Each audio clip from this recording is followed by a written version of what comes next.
पहलगाम के अंदर जो घटना हुई बहुत ही निंदनीय है।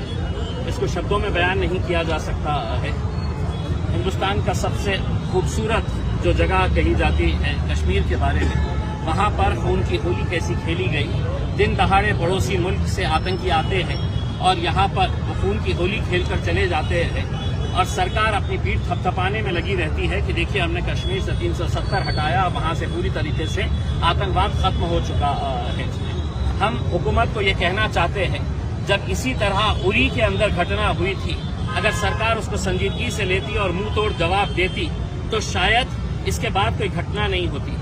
लेकिन उसके उरी के बाद भी सिर्फ मीटिंगें हुई, चर्चा हुई, भाषण हुए, खत्म। उसके बाद पुलवामा हुआ और पुलवामा की घटना के बाद भी सिर्फ भाषण हुए, मीटिंग्स हुई और सिर्फ आश्वासन दिया गया कि हम ईंट का जवाब पत्थर से देंगे, मुंह तोड़ जवाब देंगे। अगर उस वक्त कार्रवाई करते तो शायद पहलगाम नहीं होता।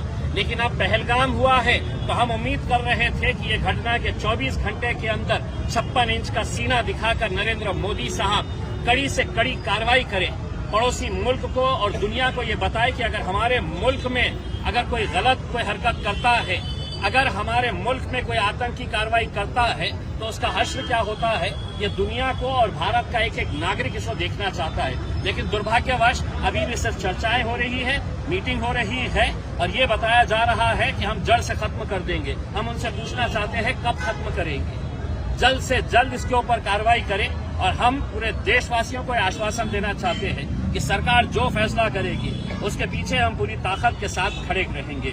और पड़ोसी मुल्क को ये बताना चाहते हैं पाकिस्तान को कि तुम कितनी भी कोशिशें कर ले, जितनी साजिशें कर ले, जितनी आतंकी कार्रवाई कर ले, तुम चाहते हैं कि इस मुल्क के अंदर जाति और धर्म के नाम के ऊपर लोग बढ़ जाए तो तुम मजबूत हो जाएंगे।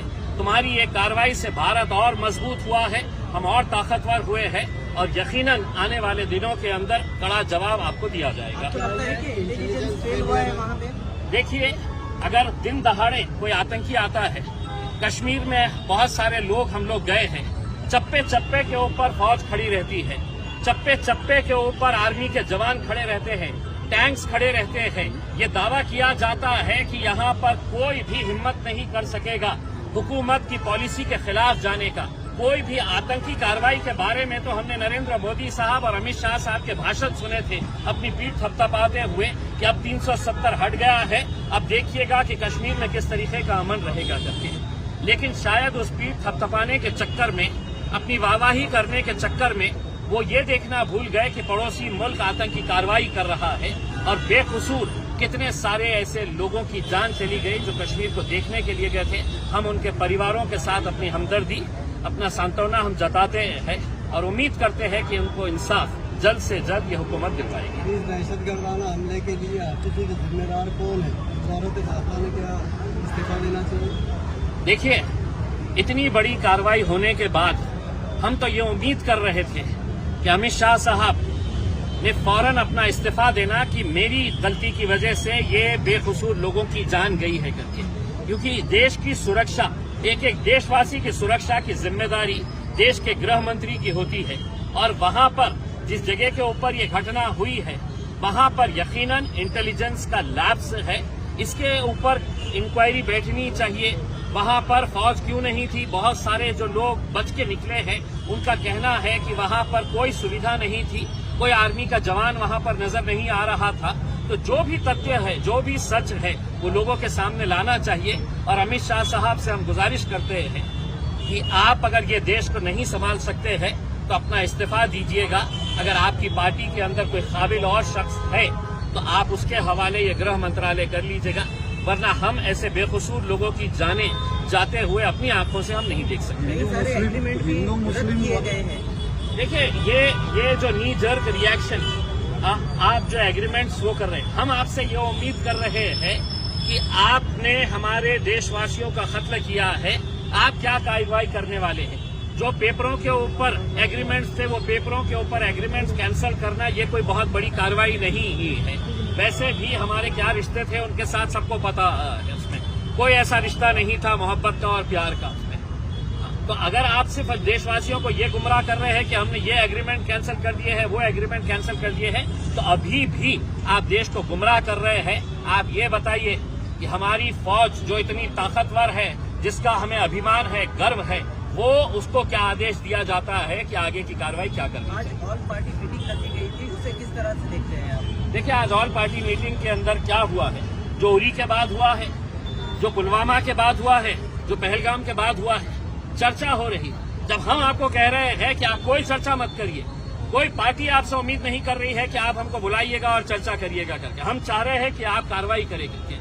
और दूसरा ये है कि आज की जो मीटिंग थी ऑल पार्टी मीटिंग, वो ऑल पार्टी मीटिंग के अंदर वो पार्टियों को बुलाया गया है जिनके सांसद 5 से ज्यादा है, 5 से कम जिनके सांसद है उनको उस मीटिंग के अंदर बुलाया नहीं गया है। क्यों? असदुद्दीन अवैसी साहब क्या अपनी कॉन्स्टिट्यूएंसी के लाखों लोगों की नुमाइंदगी नहीं करते हैं इसमें? क्या इंडियन यूनियन मुस्लिम लीग के जो सांसद हैं वो अपनी कॉन्स्टिट्यूएंसी के लाखों लोगों की नुमाइंदगी नहीं करते हैं? क्या उन्हें ये इख्तियार नहीं है कि इस घटना की निंदा करने के लिए उस मीटिंग के अंदर उन्हें भी बुलाया जाना चाहिए था? लेकिन उन्होंने किरण रिजिजू साहब को, जब असदुद्दीन अवैसी साहब ने बात किया तो उन्होंने कहा कि नहीं, बहुत ज्यादा लोग हो जाएंगे, इस वजह से हमने कुछ कम लोगों को बुलाया है। हम ये कहना चाह रहे हैं, इतनी घटना के बाद क्या नरेंद्र मोदी साहब और अमित शाह साहब 1 घंटा एक्स्ट्रा नहीं दे सकते हैं?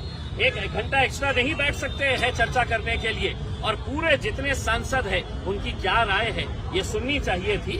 हम छोटी पार्टियों को नहीं बुलाया गया है, उसकी हम निंदा करते हैं। इस हमले के बाद कई सारे लोग मुस्लिम कर रहे हैं, उसको क्या करेंगे? देखिए, ये 1%, 2% और पूरा का पूरा गोदी मीडिया जो है वो यही खेल खेल रहा है। क्योंकि जब सरकार अपना एजेंडा चलाती है तो उस एजेंडे का हिस्सा गोदी मीडिया भी हो चुकी है और इस तरीके से उनकी न्यूज को दिखाया जा रहा है जैसा मानो पूरे एंकर्स वहां पर मौजूद थे। और जिस मीटिंग के अंदर ये हुआ था, ये आतंकी हमला होना चाहिए, उस मीटिंग के अंदर एंकर्स भी बैठे हुए थे। जिस तरीके से वो इसको पूरी तरीके से पेश कर रहे हैं, कितना भी ये नफरत फैलाने की कोशिश करे मीडिया वाले, एक बात समझ लें कि कश्मीर से जो आवाज आई है, हिंदू मुस्लिम भाई भाई है, वो आवाज जो है और ज्यादा तेज बुलंद हो। कश्मीर से आवाज आई, हिंदू मुस्लिम